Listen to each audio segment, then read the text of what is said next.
LeBron's the GOAT. LeBron's a GOAT. Yo, it's Mike and Rich with Strudel Medicine Reviews here for Internal Medicine Shelf Review. Let's go. All right, some of you out there are probably watching like a month before the exam. You're the calm, collected type. But, you know, most of us out there, we procrastinate. We're a day before the exam, and it's time to lock in. That's what I call the cram artist build. The genius build. That's right. That's right. That's because you are one of those. We got to do that. That's how you got to do it, bro. All right, we'll lock in, though. And not only I want you to lock in. So this will be a quick neuron activation. Follow me through this evil exam, and I promise you, you will remember the cases on the other side. Let's go. Break the chains. Let's go. Case number 1, cardiology. We're going to talk about anterior MI. The diagnosis that we're going to talk about is STEMI, especially the anterior MI subtype.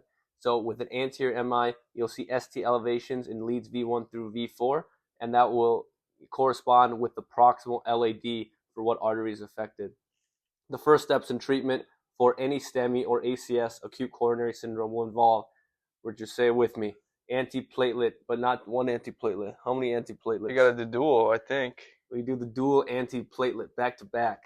Aspirin, full dose aspirin, 325 milligrams with an ADP receptor inhibitor, such as clopidogrel or ticagrelor. That's Plavix and Brilinta, respectively. So you have aspirin. What's the mechanism of aspirin again, Richard? I forget. I think it's COX-1 and 2. That's right, COX-1 and 2 inhibition, and it's non-reversible.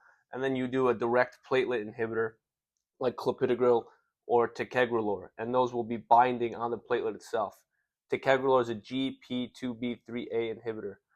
Now, you also want to give nitrates. Richard, when do we avoid nitrates? Inferior MI. Yeah, avoid them when you're inferior MI because we don't want to decrease preload in inferior MI because the heart is already preload dependent. But we want to administer nitrates in this patient because we want to decrease the preload to the heart and thereby decrease the stress on the myocardium. Your door to balloon time, this is extremely high yield, 90 minutes. You want to get this patient in to the cath lab within 90 minutes of arrival at the hospital. And that is for PCI, percutaneous intervention, where they will use a balloon with a stent. 325 mg, isn't that for baby aspirins? That's right. That's right, Richard. Let's say a patient doesn't have a full dose aspirin. They say, "Doc, I got baby aspirin at home." You can say, I got a quick trick for you. 81 times 4 is 324. So you can take 4 baby aspirins instead of 1 full dose aspirin. So, quick review. We got a patient coming with chest pain, history of vascular risk factors like hyperlipidemia, hypertension, diabetes. They come in, they have radiating pain to the left jaw. You see this EKG. Even Richard can diagnose this. Richard's just a college kid. He's not even a med student, but even he sees what's going on. He's pointing to me saying, I see J-point elevation. Look at that jumper. Look at that elevation. 40-inch vert. That's a 40-inch vert. That's got to be a J-point elevation. Look at that. This is a J-point elevation if I've ever seen one in V1 through V4. The alarm bells are ringing.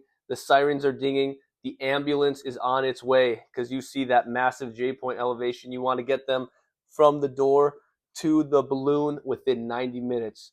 Now we have old school mnemonic. I just want to address this quickly. Mona Bash. M stands for morphine. Typically don't use this clinically for 2 reasons. 1, it decreases the respiratory drive, and 2, it also causes venodilation. O is oxygen. We typically do not use oxygen unless a patient is hypoxic. It's rarely the right answer on an exam unless the patient is grossly hypoxic. N stands for nitrates.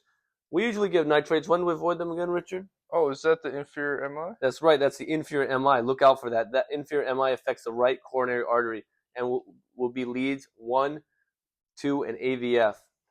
Mona Bash. Now B stands for beta blockers. We want to use our cardioselective beta blockers. That's our A-beam beta blockers.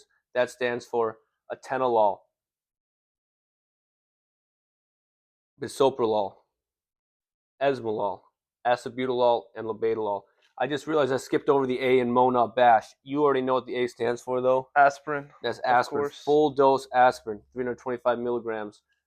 The second A in Mona Bash stands for ACE inhibitor, but you can also make it stand for the second antiplatelet agent, such as clopidogrel or ticagrelor. That S, dual therapy, baby. that dual threat. S stands for statin. But do we want low intensity statin, Richard? No, I think you want high. You want a high intensity statin, like Derek Rose, atorvastatin, and rosuvastatin. Those are your two high intensity statins. And H, Heparin. that's heparin. IV heparin, that's your anticoagulant. You want to make sure that blood is thin to stop any further clot. And of course, I threw in at the end dual antiplatelet therapy. That is almost always the right answer if you can pick it in acute coronary syndrome. Case number 2 is in cardiology again. The most common cause of death post-MI within the first 24 hours. Very high yield to know this, ventricular arrhythmia. Management of this will be immediate defibrillation and ACLS, depending on whether or not it's a shockable rhythm. Look for your pulseless VTAC and VFib, your ventricular fibrillation.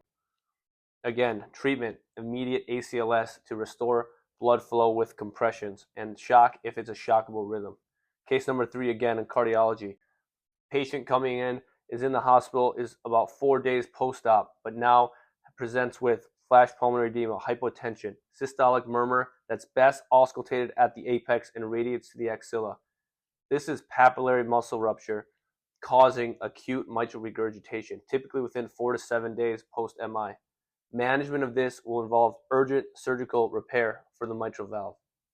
Typically, the valve that's involved is the posterior medial papillary muscle, because that is supplied by single blood supply by the RCA, the right coronary artery. So, Richard, where do we listen again? Well, it's got to be that circle there, I think. That's the apex. That's the apex of the heart. And that is where you will best auscultate a papillary muscle rupture causing acute mitral regurgitation. You want to contrast that with an interventricular septal rupture, which will be best heard at the lower sternal border. That's very high yield to know for examinations. So again, you want to think posterior medial as the papillary muscle rupture that's more prone, because there's a single blood supply from the right coronary artery. Case number 4 is in cardiology. Let's say we have a patient coming in with jugular venous distension, crackles on lung auscultation, orthopnea, and bilateral lower extremity edema. You should already be thinking of acute decompensated heart failure. At this point, you're not sure yet if it's HFrEF, which is heart failure with reduced ejection fraction, or HFpEF, heart failure with preserved ejection fraction.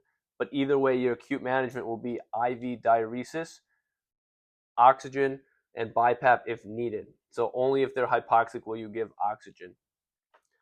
It's important to note that you want to start with IV diuresis for acute decompensated heart failure, because oftentimes these patients have some evidence of right heart failure, which causes gut edema, which can make oral absorption of diuretics less available in the body.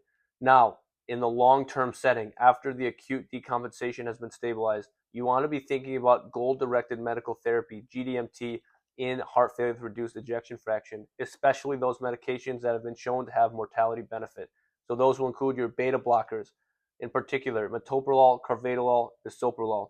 Carvedilol is the one here that is not a cardioselective beta blocker. RAS inhibitors, including ACE inhibitors, ARBs, and ARNIs. ARNI standing for angiotensin receptor neprilysin inhibitor. And one example of a neprilysin inhibitor is sacubitril. And your SGLT2 inhibitors, these were recently shown to have independent heart failure mortality benefit, even outside of patients with diabetes. And then your mineralocorticoid receptor antagonists, such as spironolactone. So here's a picture of orthopnea, paroxysmal nocturnal dyspnea. So this is when a patient lays flat, they become short of breath. That's orthopnea. But if they're laying flat at night and all of a sudden they're waking up with shortness of breath, that's PND. Here we see jugular venous distension all the way to the mandible of the jaw, and pitting edema. Now, it's a very high yield to know that pitting edema is a less sensitive and less specific marker for heart failure exacerbation when compared to jugular venous distension, or even less than hepatojugular reflex or hepatojugular reflux. And oftentimes on chest x-ray, you'll see this diffuse pulmonary edema suggesting fluid overload in acute heart failure. So we want to give these patients the water pill, the loop diuretic, and really diurese a lot of the fluid off their lungs and get the excess fluid off, usually with the goal of 1 to 2 liters daily. Here's a quick image just of GDMT You want to, again, be thinking of your RAS inhibition, your renin-angiotensin-aldosterone system inhibitor, or plus or minus an ARNI. That would be an example of those combined would be Entresto. You want to think about your beta blocker in the long term. Do not give beta blockers during acute decompensated heart failure. That's extremely high yield. It will be an option there for you. They'll gift it for you. They'll throw you the lob. They'll say, you know this beta blocker. These patients are indicated for beta blocker, but do not give it in the acute scenario. Give IV diuresis in the acute scenario to stabilize the patient. However, diuretics do not have any mortality benefit in heart failure. And then you want to think about your mineralocorticoid receptor antagonists and then your SGLT2 inhibitors. Case number 5 in cardiology, hypertrophic cardiomyopathy. Typically, this will be a young patient, 20s, 30s, will be an athlete. They typically will be described with a good amount of musculature. And the murmur is what really will help you identify this syndrome. Typically, will be a younger patient, 20s, 30s, will have had some kind of syncope or pre-syncope event during exertion. And then you'll hear a crescendo, decrescendo systolic murmur. But what really makes you think of HOCM is that these murmurs will be louder when standing or doing Valsalva. And that's because when you decrease the preload, such as when standing, because there will be more venous flow to your legs, or Valsalva, when you decrease again the preload, then there's less blood that will keep the left ventricle and interventricular septum open, and you'll have more of the murmur heard. For diagnosis, you want to think about echocardiogram, and you may also see systolic anterior motion, or SAM, of the mitral valve. And you really are looking for left ventricular hypertrophy with interventricular septal hypertrophy out of proportion. Management of HOCM will be beta blockers, avoiding dehydration, and avoiding strenuous exercise due to risk of syncope and sudden cardiac death. Here's an example of what I'm talking about with that interventricular septal hypertrophy. Case number 6 is in cardiology again. Peripheral arterial disease. The best diagnosis of PAD is with ABI, and that's when you take the blood pressure at the ankle and the blood pressure at the brachial artery, and if the ratio is less than 0.9, then that's diagnostic for PAD. Usually the case will be very obvious. This will be a patient who presents with pain after walking a certain distance, like to the end of the driveway, and the pain will improve with rest. They'll also typically have vascular risk factors, especially smoking, but also hyperlipidemia, hypertension, diabetes. Your first line treatment for PAD will be exercise therapy, statins, and smoking cessation. Of these three, exercise therapy is symptomatic relief only. It will not yield any increase in mortality benefit, but smoking cessation will yield both symptomatic improvement and mortality benefit. Another medication you can use is cilostazol. The mnemonic here, lost the ball, cilostazol. It's a PGE3 or prostaglandin 3 inhibitor. Again, PAD presents with bilateral pain, walking a constant distance that improves with rest. You really want to counsel patients to avoid smoking. Smoking on the NBME exams is like their give me. It's their on the bingo card. When you see smoking as an answer choice, it's almost never the wrong answer to pick when it's smoking cessation, because smoking is a risk factor for many of the diseases we see in medicine. Case number 7 in cardiology. We have a patient coming in after AAA repair or after percutaneous intervention for MI or even an elective cath, and all of a sudden they have blue toes, this net-like rash called livedo reticularis, and also renal failure on their UA.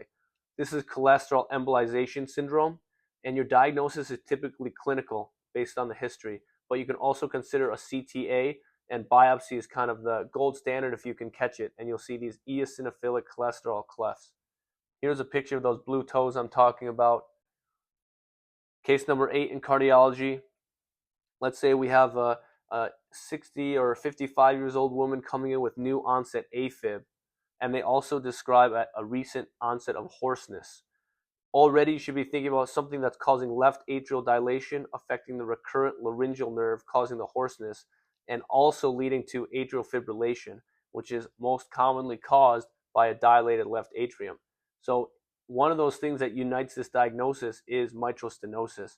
So a lot of times the NBME, our enemies over at the NBME examination sites, will be giving us these cases where it's maybe a patient coming from India or somewhere like that may have had a history of strep throat that was untreated in the past and had rheumatic fever that resolved, but now has complications of rheumatic fever, namely a late complication of rheumatic heart disease, which is mitral stenosis, leading to left atrial dilation.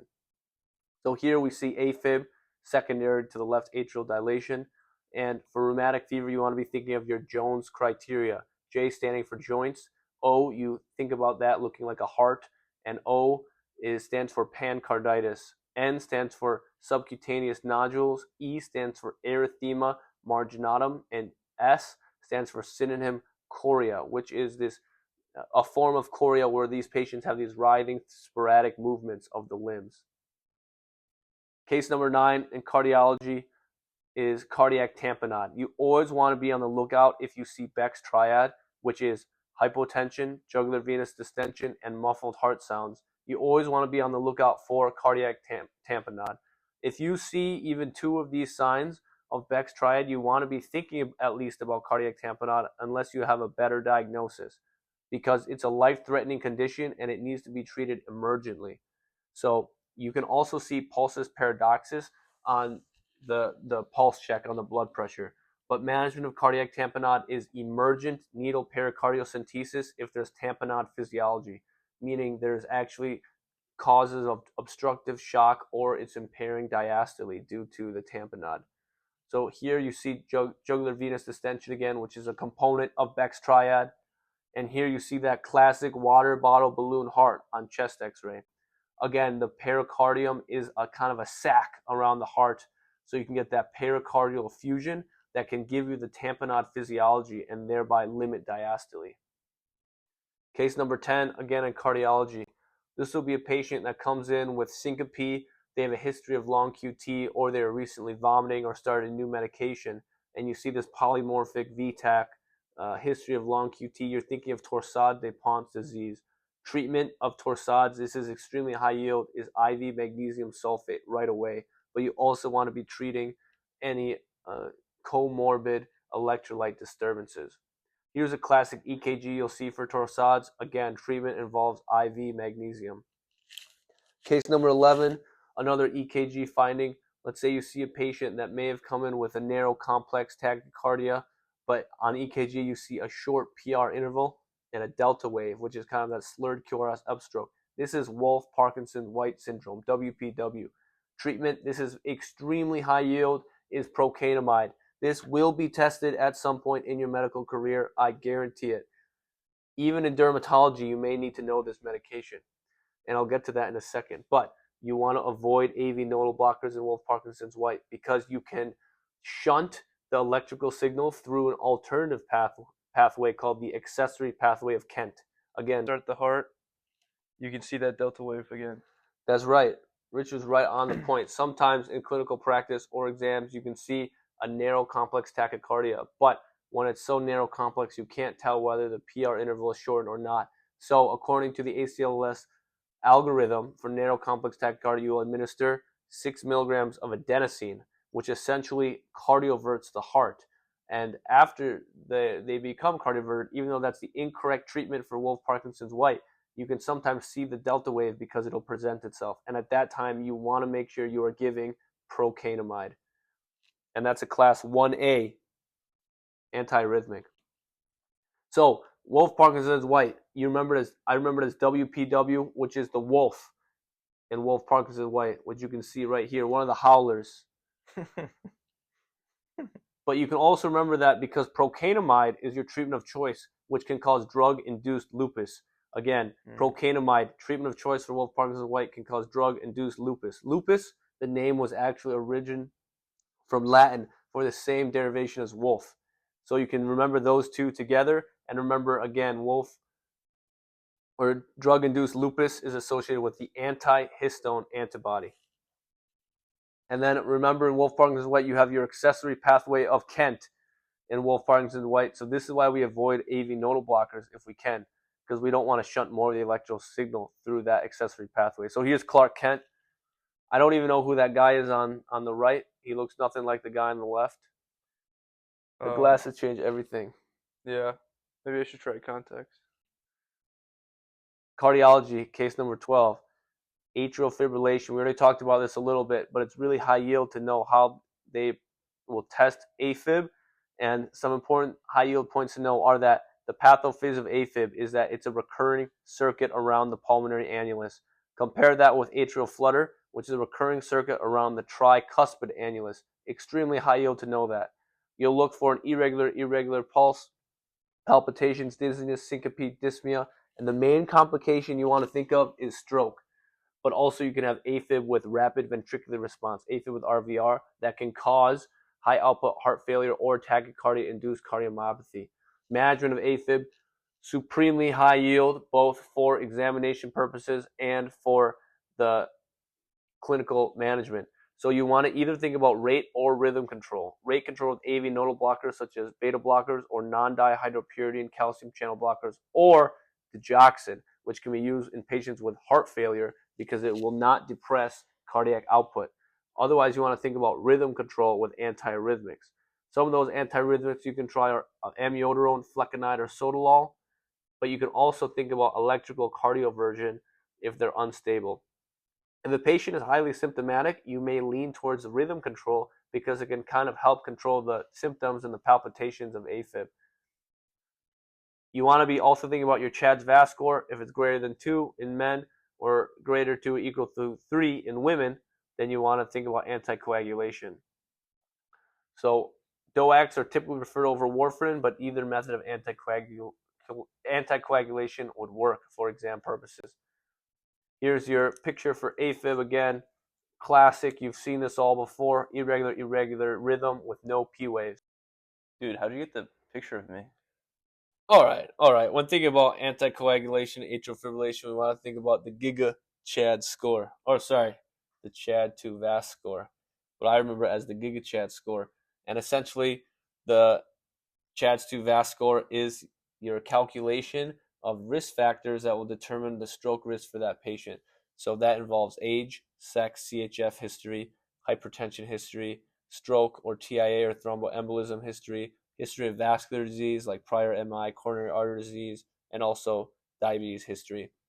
So if a patient, again, has greater or equal to 2 on the CHADS2 VAS score, or is greater to or equal to 3 for women, then they need to be anticoagulated either with a DOAC or with warfarin. Wait, listen to this. I'm such a Giga Chad that makes me a heartthrob. Come on, man. All right, cases 13 through 14. So talking about secondary hypertension, one of the main things I want you to think about with secondary hypertension is if a patient is a vasculopath or has significant vascular risk factors like hyperlipidemia and type 2 diabetes and smoking history, and you can hear an abdominal bruit and they have resistant hypertension to several antihypertensive medications or has a significant elevation in creatinine after beginning an ACE inhibitor, you want to be thinking about renal artery stenosis, and you'll diagnose that with renal duplex ultrasound or other imaging like CTA or MRA. The other thing you want to be thinking about is fibromuscular dysplasia, but that will typically be in a younger patient, typically female, and that can involve multiple arteries, and that'll be your classic beads on a string appearance. Again, you want to diagnose that with duplex ultrasound, CTA, or MRA. Some other causes of secondary hypertension you should think about for exams are pheochromocytoma. Again, that will be your episodic hypertension, sweating, palpitations, and headache. Diagnose that with plasma metanephrines and urine metanephrines. Or sometimes they'll not even say metanephrines, they'll include specifically urine homovanillic acid. Cushing syndrome can present with secondary hypertension. Again, they'll typically give you some other clues for Cushing syndrome like central obesity, moon phases, and striae due to the increased cortisol affecting the fibroblasts on the skin that makes them more prone to striae. But you also want to be obtaining a 24-hour cortisol and low-dose dexamethasone suppression for confirmation of Cushing syndrome. Most common cause of Cushing syndrome is iatrogenic, so make sure you check the med list for these patients. And then primary hyperaldosteronism will present with hypertension, but also hypokalemia. Very important to recognize that clinical constellation, where if they have both hypertension and hypokalemia, you want to be thinking about hyperaldosteronism. In that case, you want to obtain an aldosterone to renin ratio. So here's a quick image of renal artery stenosis. You can see on the left-hand side of your screen, which would be for the right on the patient, you can see that there's an atrophic kidney due to stenosis of the renal artery, and you can see that there is a gap in the flow of the renal artery. And then here you see the beads on the string appearance, which is classic for fibromuscular dysplasia, typically in a younger patient, typically female, and they'll get rapid elevation in creatinine after beginning an ACE inhibitor. Again, beads on a string appearance. Now, we're moving on to our next segment, that's toxidromes. So case number 1, aspirin toxicity. That will present in the early stage with acidosis, but very importantly, tinnitus. That's the ringing in your ears. And then the late presentation of aspirin can be metabolic acidosis with respiratory alkalosis. It's very important that for management, you know that you'll begin sodium bicarbonate for urine alkalinization. And then you can also do activated charcoal if this was found within 4 hours, and you can do hemodialysis in severe cases. Again, aspirin toxicity will present with tinnitus. That's really important to differentiate from other causes of altered mental status.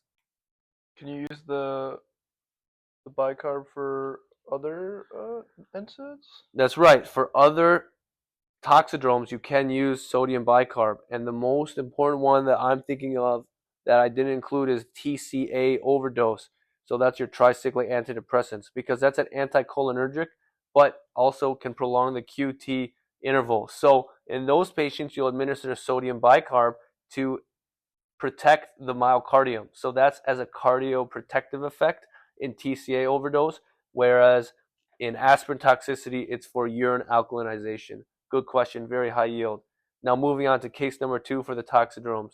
Acetaminophen or Tylenol toxicity, typically involved in suicide attempts, and you'll see an AST, ALT of greater than 1,000. So you'll see that shocked liver.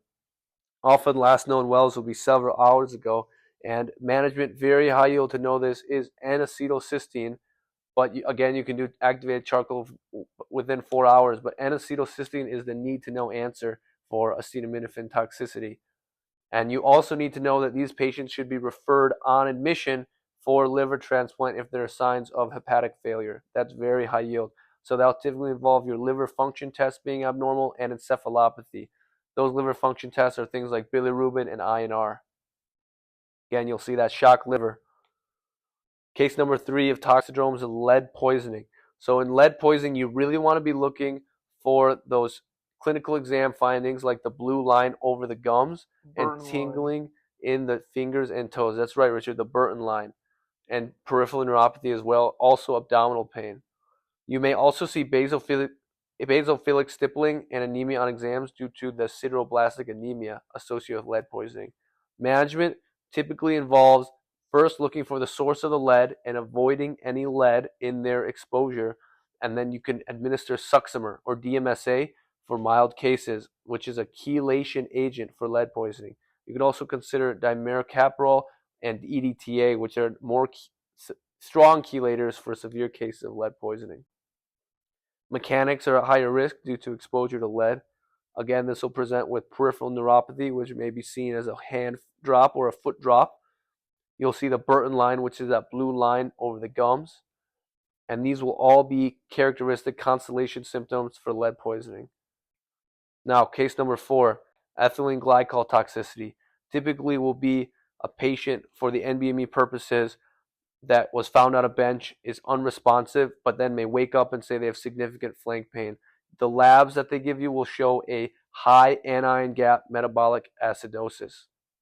So those are your mud piles, right? That's what you want to be thinking about. Methanol, uremia, diabetic ketoacidosis, propylene glycol, isoniazid.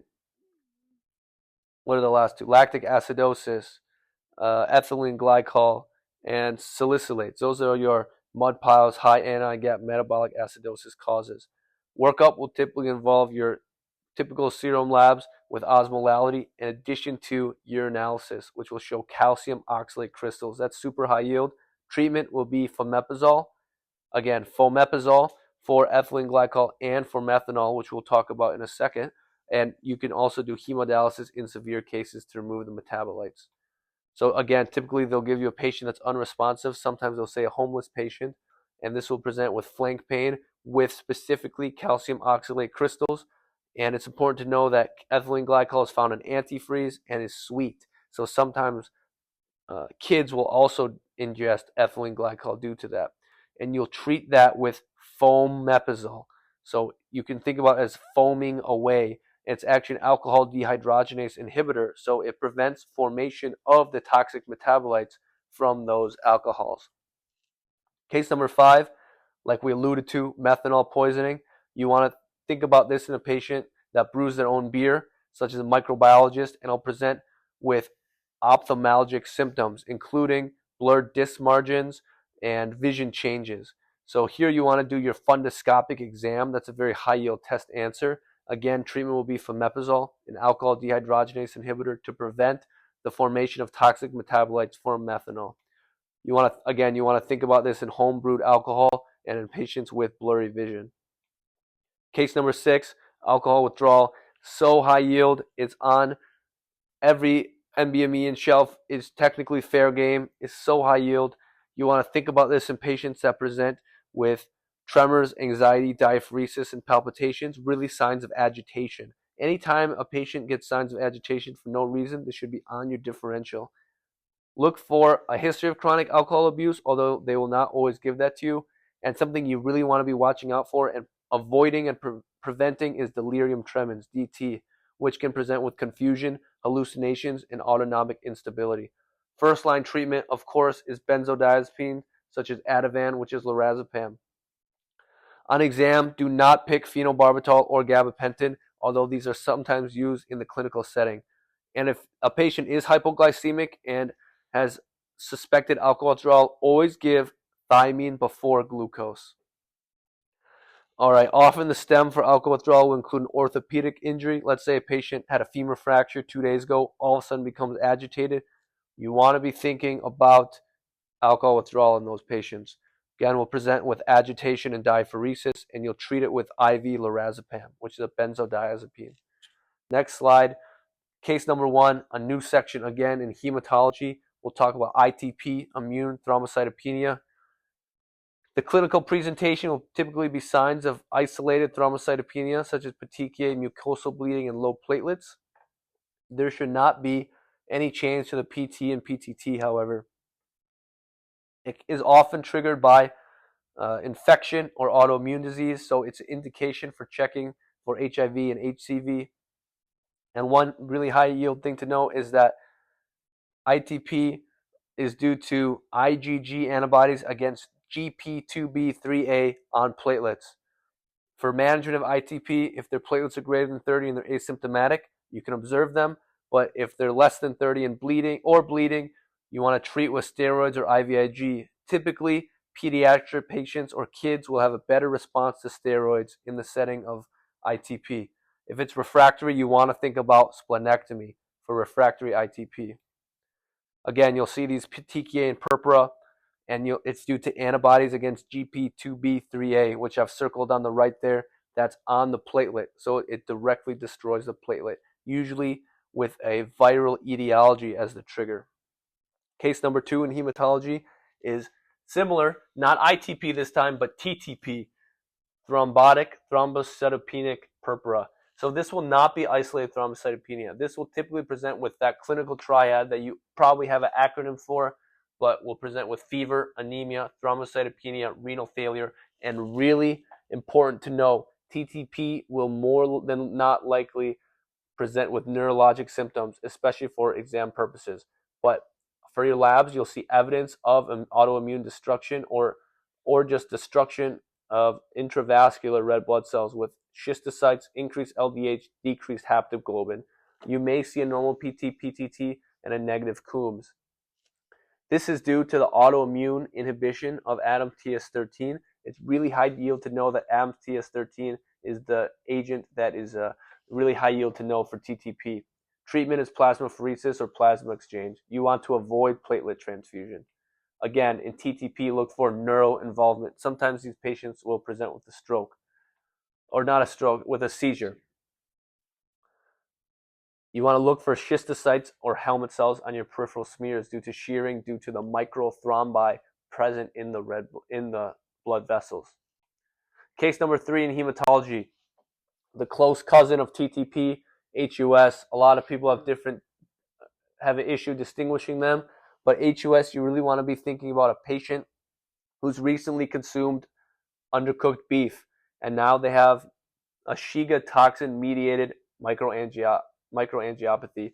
Shiga toxin is also made by both Shigella and E. coli 0157. So the clinical presentation of HUS will be bloody diarrhea, pallor due to anemia, jaundice, petechiae, and renal failure, especially in children.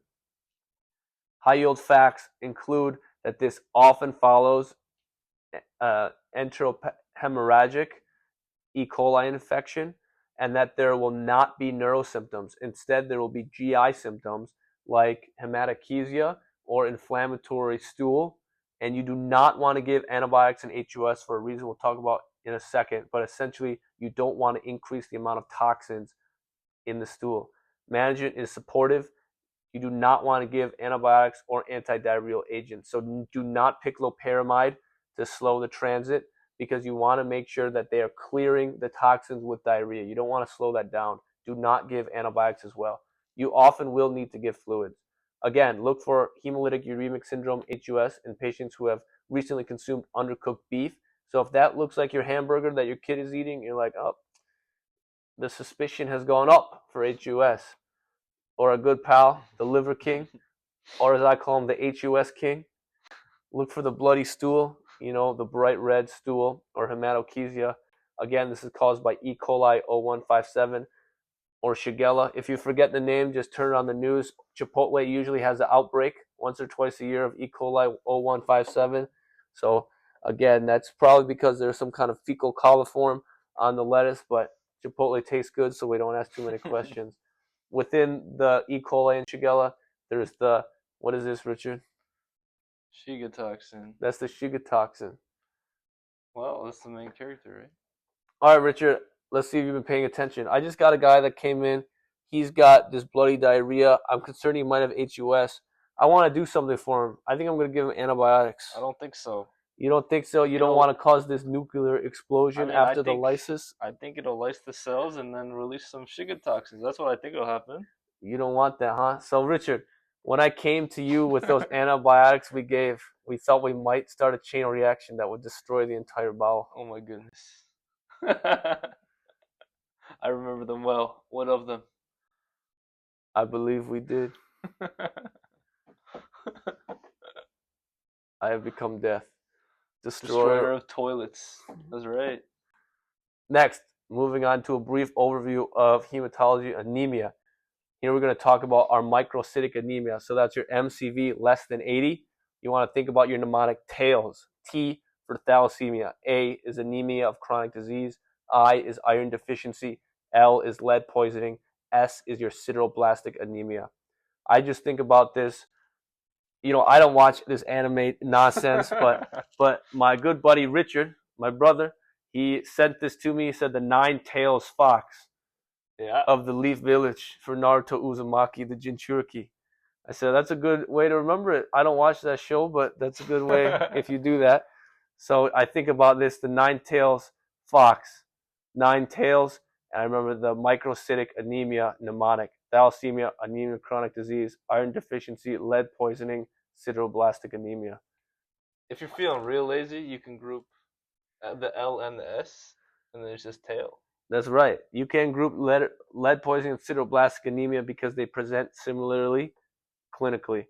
Let's talk about thalassemia. So we have alpha thalassemia and beta thalassemia. I'm not going to go into these slides too much, but typically you want to be on the lookout for a minor or intermediate beta thalassemia because that can present as an MCV that is less than 80, so microcytic anemia without iron deficiency.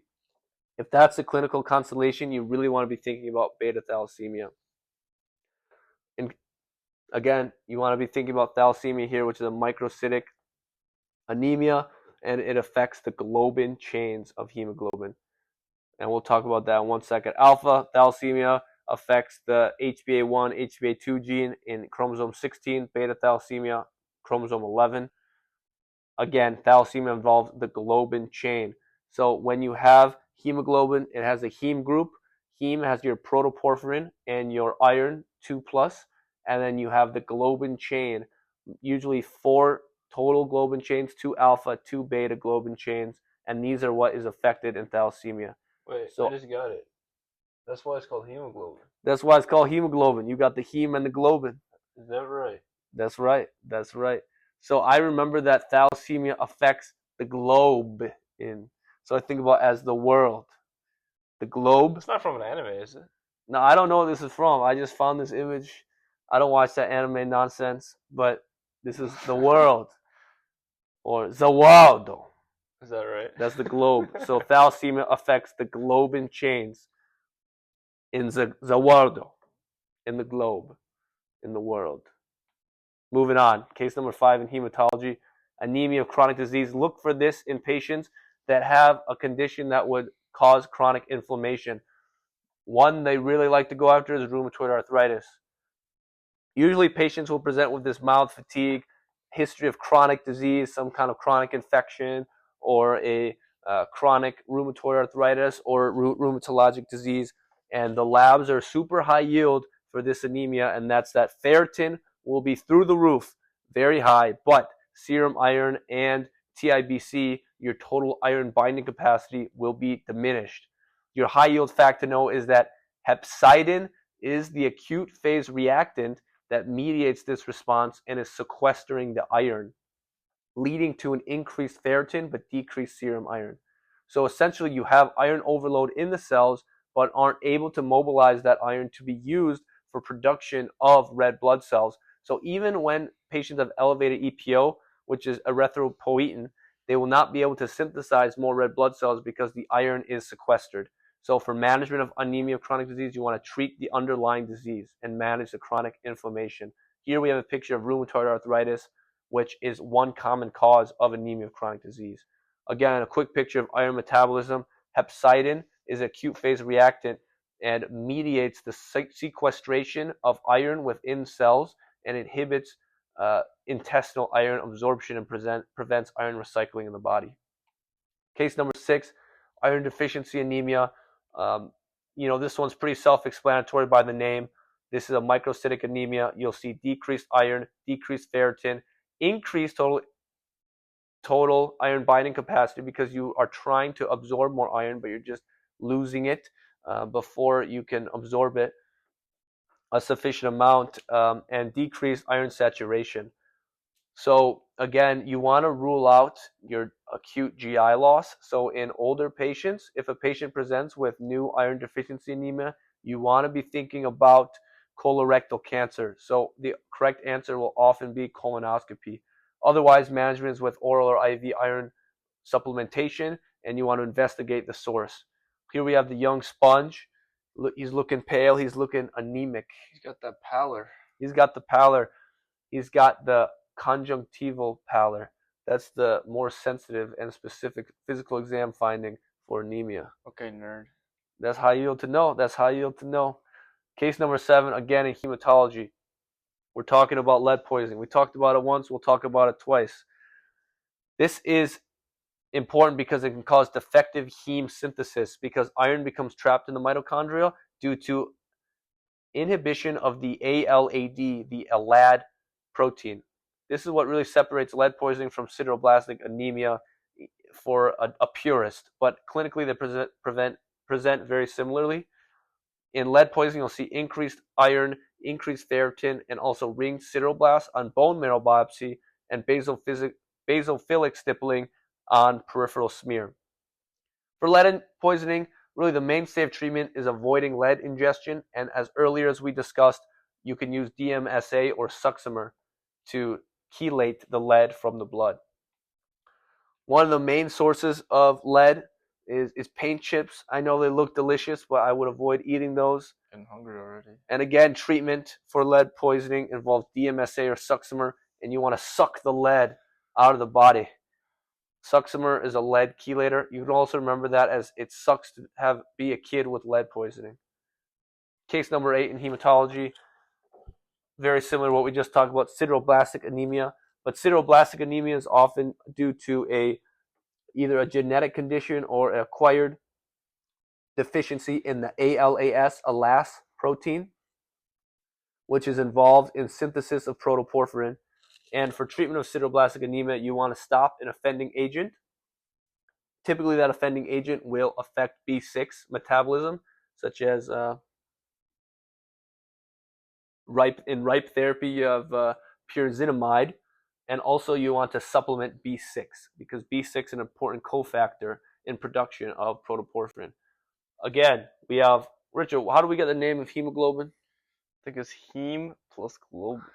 That's right. We got the heme and the globin group. So within the heme group, we have our iron 2 plus along with our globin, or with our protoporphyrin group. So sideroblastic anemia affects the protoporphyrin. And when you affect the protoporphyrin, you essentially get iron overload in the cell. So you can see basophilic stippling in the cell, in the peripheral smear, and then ringed sideroblasts on your bone marrow biopsy. Case number 9 in hematology is G6PD deficiency. This is an X-linked disorder that can cause oxidative stress hemolysis, and it can also cause the formation of Heinz bodies. So you want to be looking for a patient that all of a sudden gets hemolysis after taking sulfa drugs or favibines or after an infection, and you'll be looking for Heinz bodies on that peripheral smear along with bite cells. One high-yield fact to know is you do not want to be getting the smear, the G6PD enzyme levels during a G6PD deficiency attack, because they can be falsely normal during the attack because you've killed all the cells that have a G6PD deficiency. So for management of this, you want to avoid triggers, especially sulfa drugs and favibines, and treat supportively. Here's a picture of favibines. I know they look delicious, but if you have G6PD deficiency, do not eat these. And then one way I remember the bite cells is, do you remember the song, The Ultimate Showdown, The Ultimate Destiny? Oh. And then Godzilla took a bite out of Optimus Prime, like Scruff McGruff took a bite out of Crime, like your splenic macrophages took a bite out of the Heinz body of the red blood cell. You remember that lyric? No, I'm just thinking about Heinz ketchup. Well, let's talk about these bite cells. All right, we took a bite out of Optimus Prime, and now we took a bite out of Crime, and now we took a bite out of the red blood cell. So we got these bite cells, and we got young Heinz ketchup with the Heinz bodies. And what do we use ketchup for, Richard? I usually eat it. So. We eat it. We take a bite. You take a bite out of the burger. You put some Heinz ketchup on it. You eat the Heinz part. Eat the Heinz body. You got the bite. The bite burger. You're a lyrical genius. It's genius. I should have been a rapper. All right, case number 10 in hematology. Paroxysmal nocturnal hemoglobinuria. I know a lot of you probably thought you were done with this after step 1, but that's sadly not the case. PNH. Typically, you want to think about this in a patient who presents with hematuria or dark urine, but also thrombosis. That's what you really want to be looking for. And the pathophys is a complement-mediated hemolysis from loss of CD55 and CD59 on the red blood cell, and that stands for DAF and MERL. Your confirmation testing will be flow cytometry to look for CD55 and CD59, and you'll have Coombs negative hemolysis. The high yield fact to know with PNH is that it can progress to aplastic anemia or AML, and there's a high risk for thrombosis. You need to be thinking of that for the MBME examinations and for STEP. Your management, this is a new phenomenon, typically not tested, but you can give eculizumab, which is an anti-C5 monoclonal antibody, but you do need to be paying attention because if you administer this medication, there's a high risk because when you inactivate the membrane attack complex, MAC, you have a higher risk of Neisseria infections.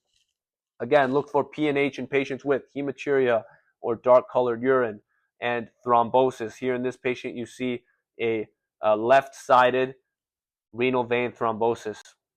Again, PNH affected in DAF and MERL or CD55 and CD59 on the red blood cell, which leads to activation of complement binding when it's not necessary or there's too much activation of complement. Case 11 in hematology. will be multiple myeloma. This is super high yield for examination purposes.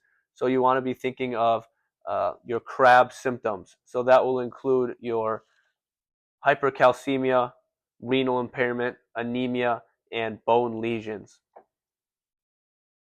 So you want to know that you'll see elevated calcium, so hypercalcemia, which can also cause your stones, bones, and psychiatric overtones. And the groans are going to be from abdominal pain. For confirmation of multiple myeloma, you want to be thinking about a bone marrow biopsy, and you'll see greater than 10% plasma cells on that bone marrow biopsy. Treatment typically involves chemotherapy. The most common cause of death for multiple myeloma is infection. Here again are your CRAB symptoms: hypercalcemia, renal impairment, anemia, and bone lesions. Here's the dancing crab. Sing it louder, Richard. Okay, I don't remember. I'm not gonna lie. Again, on bone marrow biopsy, you'll see greater than 10% plasma cells. Hematology case number 12, tumor lysis syndrome, super high yield, supremely high yield, 4 MBME exams and step exams. This happens after massive cell lysis during chemotherapy. Will present with AKI, weakness, arrhythmia, and tetany, and that's due to the massive electrolyte shift within the body due to cell lysis of the tumor cells. The labs you're going to want to look for are increased potassium, increased phosphate, increased uric acid to sky-high amounts. And due to the elevated phosphate, that will bind free calcium in the blood, and as a result, you'll have hypocalcemia. So you really also want to be looking for AKI, and that's due to uric acid nephropathy. Management of tumor lysis syndrome is really you want to be preventing TLS, so with IV fluids, pre-treatment with allopurinol and respirocase. Again, TLS releases phosphate, potassium, uric acid. I recycle an old slide because it's a very similar concept. And here's kind of how I imagine it in my mind. You're just popping the cell, you're lysing the cell, and all the intracellular contents are now released into the bloodstream. All right, new section, case number 1, neurology. Idiopathic intracranial hypertension or pseudotumor cerebri. You really want to be thinking of this in young patients, typically young women, typically obese, for exam purposes, that have elevated intracranial pressure. There's no mass or hydrocephalus seen on imaging, but they'll have papilledema on exam, maybe have diplopia or cranial nerve 6 palsy due to the elevated intracerebral pressure. And a lot of times the answer choice that they'll give you will actually be conservative management and lifestyle changes such as weight loss, but also acetazolamide and lumbar puncture for symptom relief. Prior to lumbar puncture, you do want to make sure there's no midline shift or anything like that. And then if the optic nerve is involved, you can do optic nerve sheath fenestration. So again, pseudotumor cerebri can present with headache. Also look for this in patients that are on OCPs, or which are kind of your combined pills, or vitamin A as well. Super high yield to know that. So that's your retinoin, which can be like Accutane. Again, look for papilledema as well, which is a sign of elevated intracranial pressure. And then first line treatment will be weight loss, like Alex Pereira here, from weigh-in to fight day, quite a bit of weight loss, weight changes, and then acetazolamide and lumbar puncture as well. So, you know, we used to practice lumbar punctures all the time when someone fell asleep first. You never did this, Richard? I don't think so. That's never how you got your reps? Well, I never fell That's a asleep joke, first. by the way. We didn't actually do that. We didn't do that in the sleepover. This is a joke. I'm not laughing because it's relatable. This okay. Okay. Neurology number 2, case number 2, subarachnoid hemorrhage. So the diagnosis, so you want to be thinking about this in a patient with a presentation of a sudden thunderclap headache. They say, I just got the worst headache of my life, doc. And they have neck stiffness, photophobia, possible loss of consciousness, and focal deficits. So you want to be thinking about here a CT of the head, which will diagnose subarachnoid hemorrhage about 90% of the time. Typically, subarachnoid hemorrhage is due to a ruptured Berry aneurysm. Definitely think about ruptured Berry aneurysm in patients with autosomal dominant polycystic kidney disease, ADPKD, or an AV malformation causing bleeding into the cisterns, and the subarachnoid space. If a CT head is initially negative and you have a very high suspicion for a subarachnoid hemorrhage, you need to do a lumbar puncture and look for xanthochromia, because LP is about a 95% sensitivity and will give you a better idea if it's a subarachnoid hemorrhage. And then if it is SAH, then you want to be thinking about a neurosurgery eval and giving nimodipine to present vasospasm. This is the one indication I've seen where nimodipine is really like the answer they put every time for your calcium channel blocker to prevent vasospasm during and following a subarachnoid hemorrhage to prevent stroke. Again, this will present with a thunderclap headache, and if initial CT is negative, then you want to do an LP for xanthochromia, which is kind of that yellowish coloration, which is a sign of kind of the bilirubin and red blood cell metabolism and breakdown in the lumbar space or in the subarachnoid space. Here you'll have that CT of the head, and you'll see bright red blood, which is the hyperdensity on CT, non-con CT, and the fissure cisterns of the subarachnoid space. So moving on, case number 3 in neurology will be an epidural hematoma. You want to think about this in patients that either have a high impact temporal injury or have a lucid interval where they're able to talk and give you a good history and all of a sudden become obtunded, which is sometimes called talk and die syndrome. This is due to the diagnosis or the pathophys due to a rupture of the middle meningeal artery in the temporal bone, and you'll see a lens-shaped bleed on the CT scan. Management will be with emergent neurosurgery, often requiring craniotomy, certainly if there is midline shift. So again, think about epidural hematoma in patients with a high impact temporal injury like this, where they're hitting the temporal bone with something like a baseball bat, or in this case, a punch. I'm not sure where these images came from. I don't know. How did you even find this? You say aura? How do you even know what that is? I thought you don't watch anime. And then you'll see lens-shaped hyperdensity on your head CT. Again, affecting the middle meningeal artery. Super high yield to know that. Case number 4 in neurology, a subdural hematoma. This will be a acute bleed or subacute bleed of the bridging veins. So epidural hematoma was involving the middle meningeal artery. Subdural hematoma is the bridging veins. And you'll see kind of a gradual onset of a headache or altered mental status or confusion, typically in older patients. You will also see the crescent-shaped bleed on CT, and you may see some more dense, some less dense blood on the CT showing that some of the blood may be older. So management is monitoring if it's small or stable, and then surgical evacuation if it's large or symptomatic.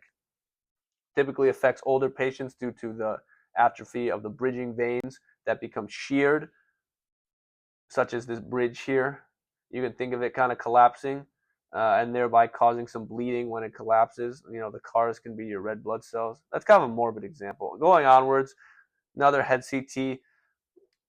In this subdural hematoma, we have a concave shape of the bleed instead of a convex shape, which was seen in the epidural hematoma. So moving on, case number 5, which is an ischemic stroke. So you want to think about ischemic stroke anytime there's a focal neurologic deficit. So that would be sudden onset weakness, speech disturbance, and facial droop. And ischemic stroke in particular is due to a cerebral infarct, which can be either typically atheroembolic or embolic source. So you want to be obtaining first a non-con CT to rule out a bleed. And then if a patient does not have risk factors for TPA, you want to administer TPA within 4.5 hours if eligible. Other imaging you want to get is a CT perfusion study to evaluate for penumbra, which is areas of the brain that could still be salvaged if a thrombectomy is done for a large vessel occlusion within that time period. So that's really why you want to be obtaining that neuroimaging stat. Again, ischemic stroke will present with aphasia and motor changes and focal neurologic symptoms. So you want to bring in the big guns if they don't have any contraindications. So who are you going to call an ischemic stroke? Clot busters. That's right, clot busters. Hopefully they don't copyright you. like copyright, strike you or something. Moving on, case number 6, neurology, TIA. This is like the similar symptoms as an ischemic stroke, but will be less than 24 hours, often less than 1 hour. So it's really the temporal nature that makes this a transient ischemic attack rather than an ischemic stroke. So this will just typically have these focal neurologic features, but will resolve typically within an hour, but by technical definition within 24 hours. For TIA, a lot of places where students get tripped up is they say, oh, it's resolved, I'm not going to do any more management. That's the wrong answer. You still need to do the complete workup with neuroimaging, EKG for your cardiac workup in case it's an embolic stroke, typically associated with AFib or intermittent arrhythmia. You want to start your dual antiplatelet therapy with aspirin and clopidogrel, which is Plavix, and a high-intensity statin, and do your workup for stroke risk factors like a A1C and lipids. So again, this will present with those temporary neurosymptoms. I have that same image from the ischemic stroke, but all of a sudden they're a lot better within like a day, certainly within 24 hours. So you say, oh, we're good, right? I'm all done. They got better. Patient's better. Send them home. Send them home. No. Don't forget the workup. Never. Never. We got the ultrasound here. So don't forget the TTE for the workup. Also EKG, Holter monitor, and carotid artery ultrasound or CTA. So TTE, you always do not want to be forgetting about the echo, the echoes. How do you know what that is? The echo? So echocardiogram No, is that image of the heart. That's another anime. On the top right? I really don't know what that is. That's Echoes Act 3. Yeah, how do you know that? How do you know that? So anyway, for TIA, you want to think about the ABCD score, which will help you estimate the risk of stroke after a TIA. And the greatest risk of TIA, of ischemic stroke following TIA, is within that first 30 days. So that's why you need to be optimizing their ischemic risk factors and need to be obtaining the full neurologic workup. All right, case number 7 in neurology is Meniere's disease. So this will be a patient that presents with vertigo, tinnitus, hearing loss, and ear fullness. And this is due to the pathophys is increased endolymphatic fluid in the inner ear, which is why they feel that vertigo and fullness and tinnitus as well. And again, this is Meniere's disease. Treatment will be a low salt diet. Can also consider diuretics and antihistamines.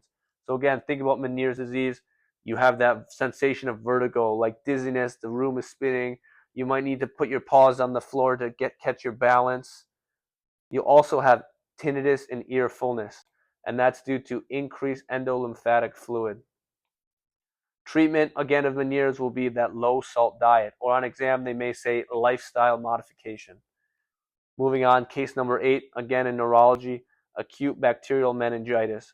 So acute bacterial meningitis will typically be like a college student or a patient in the military that all of a sudden presents with this fever, neck stiffness, photophobia, maybe altered mental status. But if a patient has encephalopathy, you want to be thinking of encephalitis as well, not just meningitis. Meningitis in itself should not always cause altered mental status. So for meningitis, you want to be thinking of, especially bacterial meningitis, you want to be thinking of strep pneumo and Neisseria. You remember that strep pneumo is the most common cause of your CMOPS disorders. That's conjunctivitis, or at least bacterial conjunctivitis, meningitis, otitis media, pneumonia, and sinusitis. All right, so for management of acute bacterial meningitis, so really if a patient presents with meningitis, you usually will throw the gambit at them depending on what's indicated. So what I mean by that is if a patient has suspected meningitis, you want to start with empiric antibiotics typically. Do you know the usual? Vanc And Zosyn.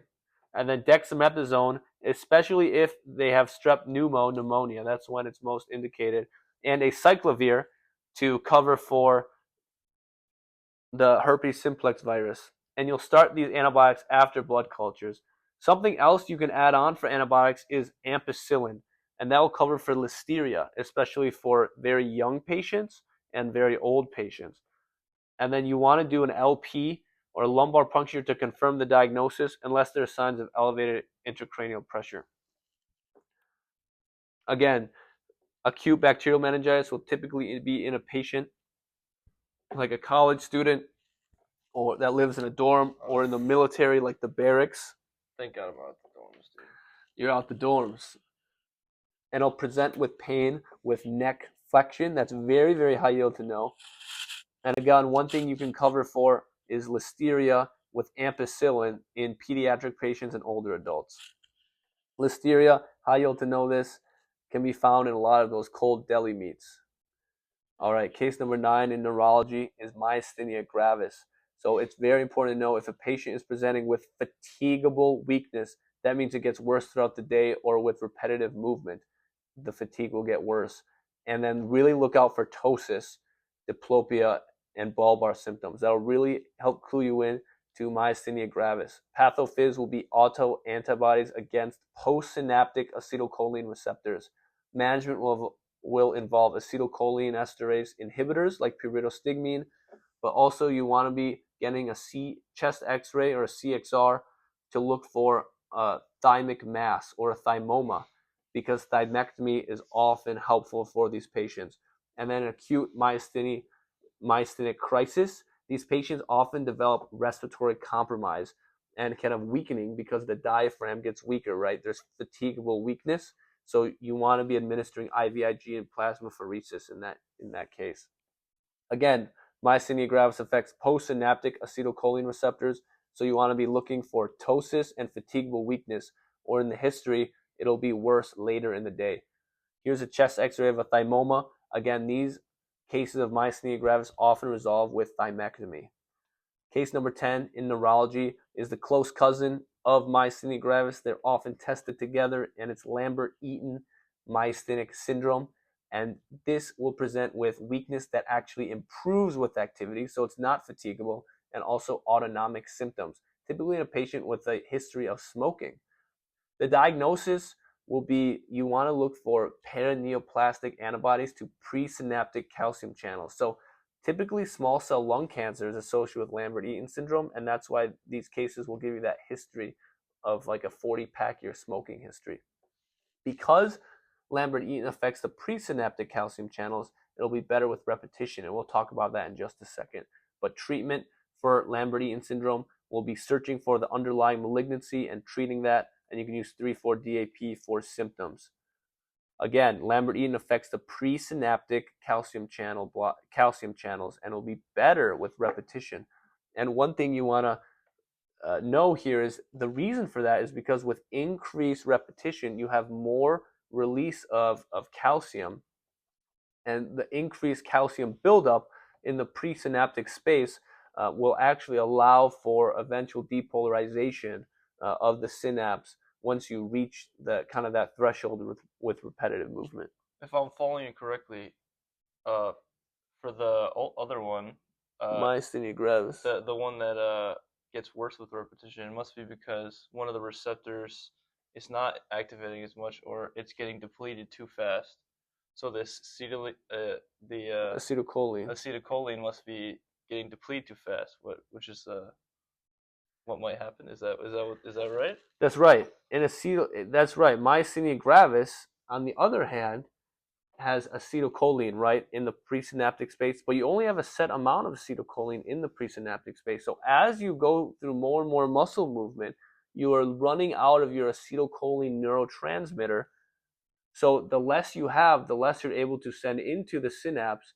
So the less able you are to activate the few acetylcholine receptors that are left, that are not blocked by your postsynaptic acetylcholine receptor blockers in myasthenia gravis. Whereas in Lambert-Eaton, which we have here, you have your presynaptic calcium channels, and that will improve with repetition since you are increasing the amount of calcium in the presynaptic space. Again, very high yield to know Lambert-Eaton is associated with small cell lung cancer, especially for exam purposes. Our enemies at the NBME love to go after that and test us there. So that concludes our main review. Again, the best way to study, I think, is watching our rapid review series and some of these review videos that we've put out, and doing those Anki associated cards with the system videos that we put out. Nobody reviews like Strudel medicine reviews. Nobody That's right. falls like the Reaper. Nobody falls like the Reaper. So I hope you all enjoyed. I hope you guys all relax. Good luck on your examinations. Let me know if there's any questions in the comments or by email. And, you know, a lot of people ask why I made this channel, and I'd say it's for the love of the game, but they get me confused for which game, because they think it's because I love teaching students. And don't get me wrong, I love teaching, but my love of the game is a 1v1 versus the On King. 1v1, best of 7, who wins? Well, here's the thing, right? High Yield Mike, most complete player ever. The most complete study resource. All right, guys. Any questions, leave that in the comments. Thank Richard for me. He made the trip out here to join me. He's eating my food in repayment. So Awesome. All right. Awesome. LeBron the GOAT.